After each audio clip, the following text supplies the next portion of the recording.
Over the last 30 or 40 years, capitalism has taken this extreme form.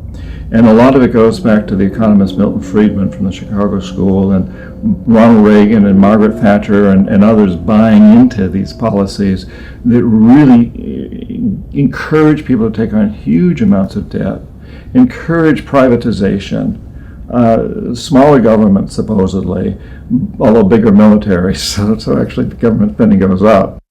Deregulation, getting rid of rules that govern the people who run our institutions, especially our corporations. It's as though we suddenly are supposed to believe that the human beings who sit at the top of corporations don't need to be regulated. They're some sort of gods. Milton Friedman, his protégés the Chicago Boys, and the neoclassical ideology beat the classical approach to economics and became the framework for what we today call capitalism. There are two main competing economic approaches which determine how we humans manage the world and distribute wealth. These are the classical and neoclassical schools. The classical school favours less government interference, more personal autonomy, and recognises that humans cannot function without natural resources.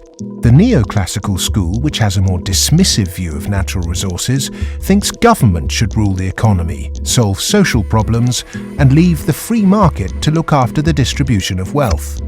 The neoclassical school emerged around 100 years ago due to vested interests' desire to protect their assets. This meant that neoclassical mathematical models and assumptions were divorced from reality.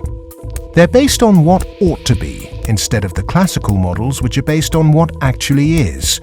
It's these neoclassical models, which favour large corporations, that have been used to legitimize the financialization of the global economy. Championed by Ronald Reagan and Margaret Thatcher, neoclassical economics still dominates policy making today. Our system of taxation also needs addressing. Currently, we're taxed on what we produce. Perhaps it would be more progressive to tax what we consume.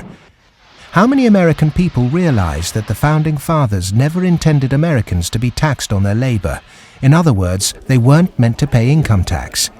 The tax system that was exported from Britain, a relic of colonialism, has duped the world. The most important element of a tax system is to do what everybody expected to be done in the 19th century, and that is to base the tax system on land taxation, on the free lunch of land value, and on what John Stuart Mill called the unearned increment, the income that landlords made in their sleep, as he put it. Who made oil in the ground, coal or iron ore? These are things which are not the products of human effort. Of course, extracting them is, but their existence is not. And so the rents from natural resources are a wonderful source of taxation. Nobody made them, and when you do tax them, you cause all of us to use them more efficiently. So this seems like really the excellent thing to tax, rather than labor and capital.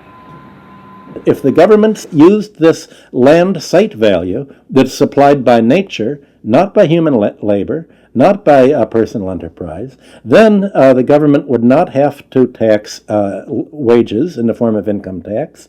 It wouldn't have to imply sales tax that add to the price of doing business, and it wouldn't have to add the proliferation of business taxes. This tax system, advocated by all the classical economists, would begin to address global poverty, as it would allow citizens in developing countries to keep their resource wealth. In developed countries, it would begin to address our housing and debt crisis and unleash the kind of entrepreneurship needed to refloat our economies.